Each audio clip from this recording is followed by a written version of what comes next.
Hi friends, వరుసగా 3 ఘన విజయాలతో ప్రేక్షకుల హృదయాలలో ప్రత్యేక స్థానాన్ని సంపాదించుకున్న స్టార్ ఎంటర్టైనర్ నవీన్ పొలిశెట్టి 2026 సంక్రాంతికి తన తదుపరి చిత్రం అనగనగా ఒక రాజు తో అలరించనున్నారు. ఈ చిత్రం నుంచి తాజాగా మొదటి గీతం విడుదలైంది.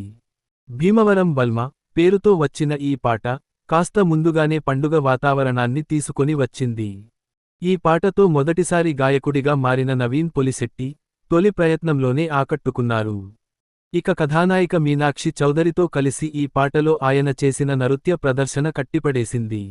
మిక్కీ జె మేయర్ సంగీతం ఈ పాటకు ప్రధాన బలంగా నిలిచింది. శ్రీకర స్టూడియోస్ సమర్పణలో సితార ఎంటర్టైన్మెంట్స్, ఫార్చ్యూన్ 4 సినిమాస్ పతాకాలపై సూర్యదేవర నాగవంశీ, సాయి సౌజన్య ఈ చిత్రాన్ని నిర్మిస్తున్నారు. అనగనగా ఒక రాజు చిత్రానికి నూతన దర్శకుడు మారి దర్శకత్వం వహిస్తున్నారు. ఈ చిత్రం సంక్రాంతి కానుకగా 2026 జనవరి 14న భారీ స్థాయిలో విడుదల కానుంది. ఈ వీడియో మీకు నచ్చితే లైక్ చేయండి, షేర్ చేయండి, మన ఛానల్ని సబ్స్క్రైబ్ చేయడం మర్చిపోకండి. Bye friends.